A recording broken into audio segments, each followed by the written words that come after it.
This episode is brought to you by 5280 Magazine, because their awesome brunch event is right around the corner. It's on Saturday, March 29th from 10 a.m. to 1 p.m. at Asterisk. Get your tickets now, and you can look forward to sweet and savory brunch menus from the likes of Urban Egg, Sullivan's Scrap Kitchen, Snooze, Denver Biscuit Company, #Denver, and so many more. I mean, I love pancakes. I do like Snooze. Their pancakes are not overrated. They're delicious. This big old brunch party is selling fast, so get your tickets before they sell out. Did you have something to say about brunch, Olivia? Juice in a fun glass. Juice in a fun glass. That's what this girl's looking for. For more info and to buy tickets, visit 5280.com. That's 5280.com. Today on CityCast Denver. With sunny, warmer days ahead, now is the perfect time to get out and see Denver at street level on your bike. Me and producer Paul Karolyi are revisiting a conversation we had last year with veteran bike courier Matt Sanchez, who shares his tips for getting the most out of the Mile High by bicycle. Today is Thursday, March 27th. I'm Bree Davies, and here's what Denver's talking about.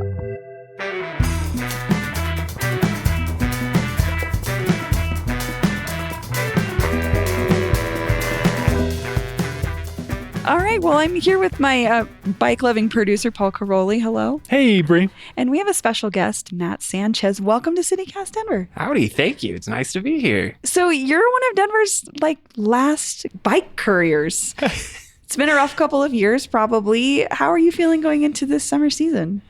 I think that instead of saying it's an apocalypse, Yeah. I would say it's a change in the winds. Okay. The paper game has cratered. We had 60 bike messengers running paper, legal documents, all of that. As far as the traditional premium rush, Joseph Gordon-Levitt cutting through traffic, paper messenger guy, yeah, it's an apocalypse. It's not good. There's 4 of them left.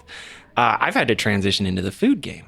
Now, the food game, we had a local courier service called Confluence Courier. Yeah. As the apps blew up, it shifted. It's shifted. And we have a local service called Ghost Courier still running, and I run for them too.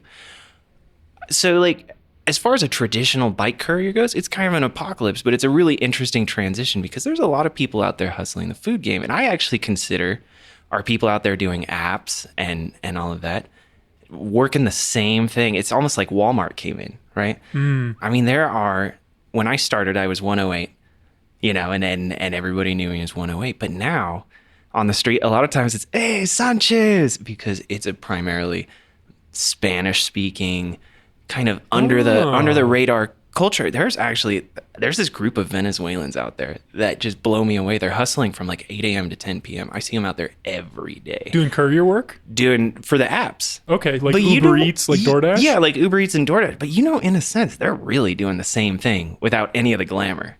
But I've got the utmost respect for them. It's cool to watch them grow and learn and do their thing. Am I a big fan of giant corporations coming in and undercutting it? We've lost a lot of rights. Old messengers used to have benefits. We used to have, hourly. Did you have a union of some kind, or how we did even it had work? a union. We had a Denver Bike Messenger Union. Shout out to J Bone. He's an old messenger I've from read back about in the him. day. Yeah. He did a lot of advocacy work. And as the big companies come in, they've just really undercut it. You really, as a worker, have few and far between rights, but they're doing the same hustle, and they are hustling.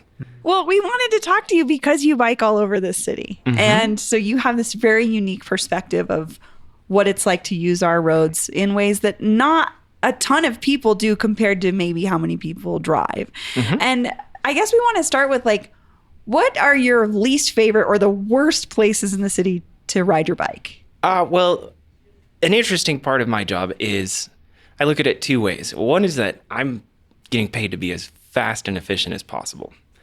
So I really have to look at the infrastructure less as how convenient is this as a cyclist and more as how can I take this entire almost game board and figure out how to run it as efficiently as possible, which means I have to sit in some dangerous zones.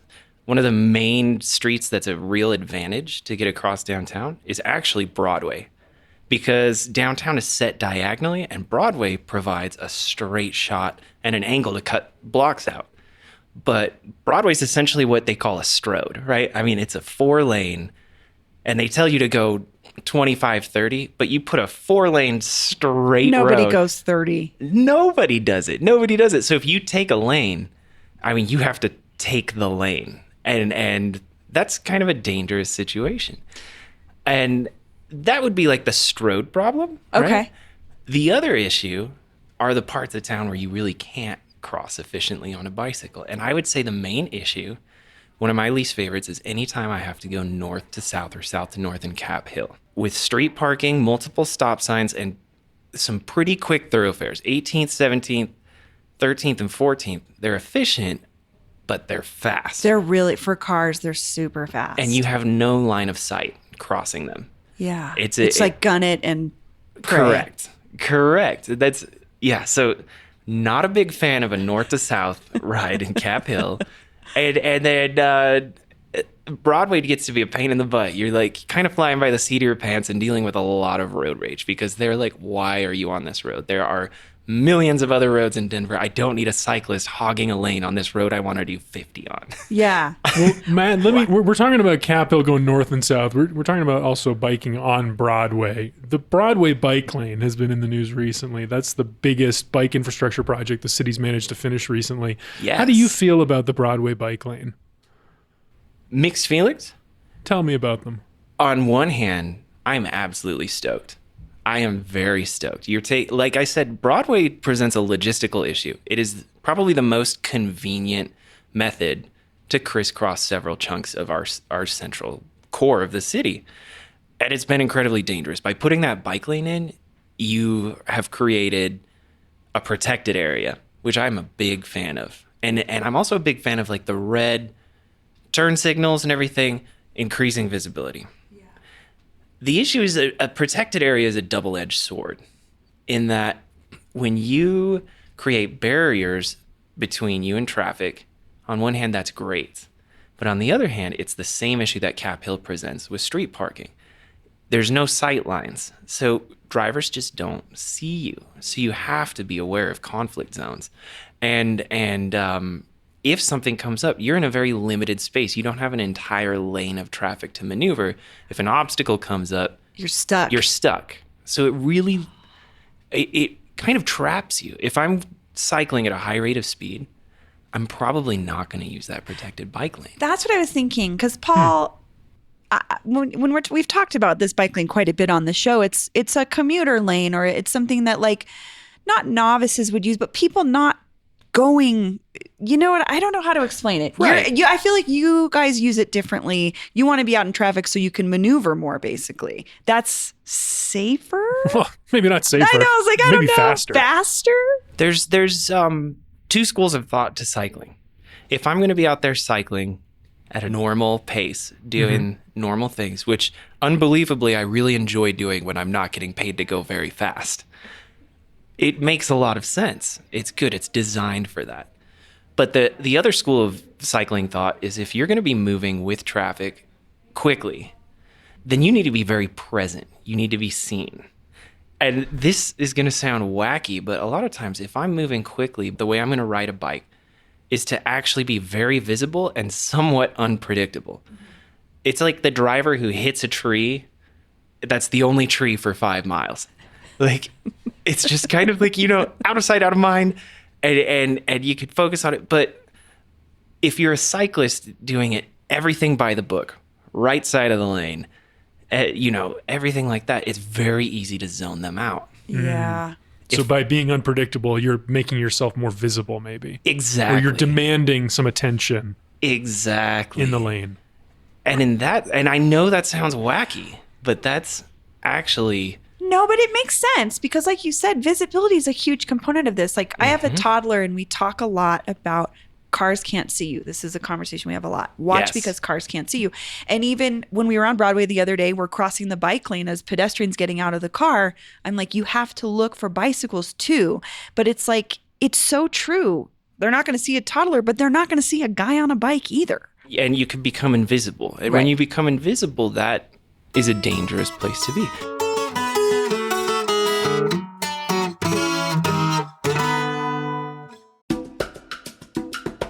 This episode is brought to you by bookshop.org. Whether you're searching for an incisive book that helps you make sense of this moment, a novel that sweeps you away, or a perfect spring break read, bookshop.org has you covered. When you shop at bookshop.org, you can choose an independent bookstore right here in Denver to support directly with your purchase. Just pick your fave. Feel good about buying books online with bookshop.org. You'll know that your money is supporting your local community, and you'll be helping indie bookstores continue to foster culture, curiosity, and a love of reading for generations to come. Use code CityCast now to get 15% off your next order at bookshop.org. Well, I have been reading the Kathleen Hanna autobiography, and the section about her relationship with Kurt Cobain was like so sweet and so poignant. It just like made me so happy. I didn't hear the whole story of their friendship before that book, and it was really lovely to read. But it is a really sad book, and I'm having to read it in sections because it's brutal. But it's beautiful. And check our show notes to find bookshop.org's bookstore map, and don't forget the code CityCast for a bangin' discount. Just waiting to get to the part where she marries Ad Rock from the Beastie Boys. Amazing. I can say to my new Samsung Galaxy S25 Ultra, hey, find a keto-friendly restaurant nearby and text it to Beth and Steve. And it does without me lifting a finger, so I can get in more squats anywhere I can. 1, 2, 3. Will that be cash or credit? Credit. 4. Galaxy S25 Ultra, the AI companion that does the heavy lifting so you can do you. Get yours at Samsung.com. Compatible with select apps. Requires Google Gemini account. Results may vary based on input. Check responses for accuracy. Let's flip this conversation around, talk about some of the best places to bike, like the places you really love biking or particular neighborhoods you think are like, they just got it right. I have to say that well, first off, this may not apply perfectly, but I am a massive fan of what Denver has done with its waterways, protecting riparian habitats and putting bike paths in there. Denver has one of the most interesting, astounding bike infrastructures off-road that I've seen in just about any city. It's really incredible. Like, for example, I told you I was living in Brighton for a while. Mm-hmm. You can actually get on a bicycle in Brighton and ride all the way to Watergate Canyon on a separated bike path. I looked this up this morning. I knew we were going to talk about it. Going to Brighton, I saw it was a 2-hour ride to Brighton. Do you make that ride on the South Platte Trail? Yes, I do, and I adore it. It's nice. It's a great ride. There's the Gauntlet. I call it the Gauntlet. That's where you go between the water treatment plant and the... Yes. But it's kind of a hidden gem because nobody gets through that. It's Does it smell bad? It smells bad. Oh, the Commerce City area. Yeah. I was just on that part of the trail a few weeks ago. It's pretty gnarly. It's pretty gnarly. There's some spots that you don't feel great. But you clear past that, and I'm telling you could go on a Sunday afternoon, 80 degrees, and you go south of Alameda, and that bike path is just, or Cherry Creek bike path, choked with people, right? Yeah. But you go up there, I'll see bald eagles, deer. It's just really mellow. It's beautiful. So I have to say, I'm a big fan of our bike path system. That's really incredible. As far as roads go, I love 16th Street in Cap Hill, as far as going east-west. Oh, just north Avenue, of you're correct. Colfax? Yeah, 16th Avenue. Yeah. It is nicer. Big wide lanes. And it's less busy for cars I mean, probably part of it is the bike infrastructure. Right. And you know what? It's designed in a fashion that doesn't encourage speed. Yeah. 17th and 18th are your flyways. And so everybody's taking those. So 16th Street is this perfect, really honestly, logistically, in a lot of ways, it's a proper bike street. And I love that. It takes out a lot of those impact points. It's designed in a fashion that drivers are going to handle it a little slower, and they're very aware of the fact that it's heavily trafficked with bicycles, which lends to making you less invisible. And I feel like it kind of gets avoided a little bit by cars because of that, because it feels a little bit more for bicycles. Because Right. I remember during the pandemic, I rode on that street and I was like, this is awesome. It's one of those like moments where you're like, this is why people ride their bikes. This one's going to sound a little wacky, but I actually really like the way they did Stout and Champa Street in 5 points. And then it turns into 31st, 32nd, and Martin Luther King. Because those have some very dedicated bike lanes and you're very visible. And I like that. And there's 2 lanes for traffic to maneuver. So generally they're pretty courteous. You have to be aware of dooring. Oh God, I've heard some nightmare stories Always. about that. But in a sense, it's a very convenient pathway, and it's spaced out accordingly to make you both visible but very convenient to go through on a bicycle. I utilize those two a lot. So we have some good bike infrastructure. I really think Denver actually does a very good job comparatively as far as bike infrastructure goes. Is it perfect? No. Sure. Absolutely. But what is bike infrastructure but a conversation? Everybody has an idea, and every idea has flaws, and yeah, and you look at Denver, it's at a disadvantage in a couple of ways. It's a very spread out city. It's a very car-centric city. You look at a city like Seattle, San Francisco, it's a very dense population, very walkable. Denver is not designed that way, and it's only been the last couple generations that we've ever really had a discussion of how to make it accessible. I mean, look at Colfax. I mean, Kerouac, immortalized it as the street that just goes and goes and goes, but that's the heart and soul of Denver. They made a movie in the 70s called Vanishing Point about Denver, driving from Denver to San Francisco and all that. It's a car-centric city, and also it's an outdoorsy city, which means your selection of cars is typically giant SUVs, pickups. You've got the deer grates. You've got, People can't see you. I mean, for sure, talk about visibility. Right. Those larger trucks. So Denver comes at a competitive disadvantage in this scope of things. I want to circle back, though, because you mentioned the trails along the waterways. Paul, we've talked a lot about the Cherry Creek Trail, and there's this spot, this pain point. Can you describe it? I'm sure, Matt, you've been on it. Well, yeah, I can. And I have some new information to share. But longtime listeners of the show will know I talk about the Cherry Creek Trail all the time. It's like one of my favorite things about Denver. One of the first things about the city I fell in love with. It's so beautiful. It's our bike highway. It's so useful. But there's this one spot that you're alluding to, which is right on First Avenue at University, just north of the Denver Country Club, where the trail, which normally hugs the creek, it juts off the creek and instead follows First Avenue. Like shoots you out onto... It's a 2-lane bike sidewalk between a big fence along the country club's parking lot and this 4-lane spear road, which is pretty intimidating. Yes. I mean, this spot. That is my least sure. favorite part of the entire trail. I worst. intimately know it. And not only is it the worst part of the trail, it's the only bad part of the trail, in my opinion. And it's horrifying. Yeah, to bike it on ruins there. an otherwise really nice ride through the center of the city. Yeah, well, and here's what I have to share about this. I was talking to our friend Stuart Anderson of Transportation Solutions, which is this like transportation management contractor. They work with the city on like transportation planning. But Stuart, he's been around this conversation for a long time about this particular part of the trail, and he told me that he has been working on this for 20 years, trying to negotiate with the country club and with the city.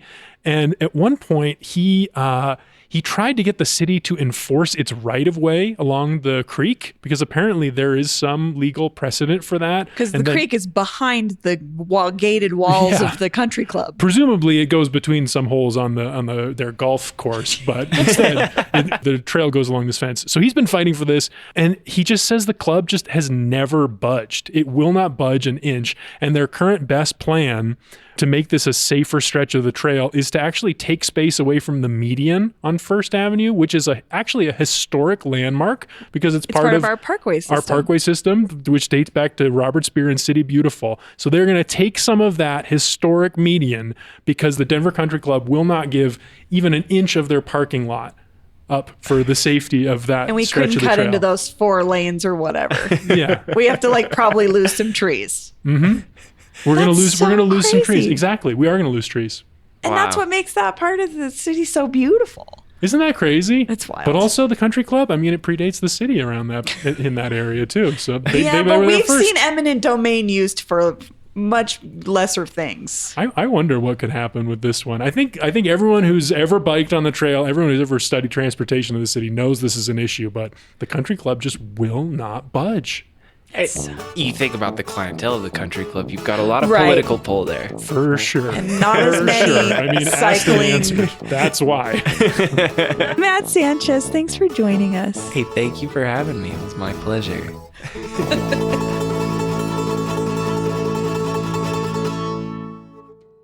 Hey, we want to hear from you. What are your favorite ways to get around Denver on your bike? What do you like about our trails and bike lanes? What do you wish Denver had when it came to cycling routes? Give us a call or shoot us a text on the Mile High by Bike hotline at 720-500-5418 and let us know. That's all for today here on CityCast Denver. If you enjoyed this show, why not take a minute to tell your bike mechanic about us? Rate the show wherever you get your podcasts and subscribe to our morning newsletter and learn more about us at denver.citycast.fm. We'll be back tomorrow morning with more news from around the city. See ya.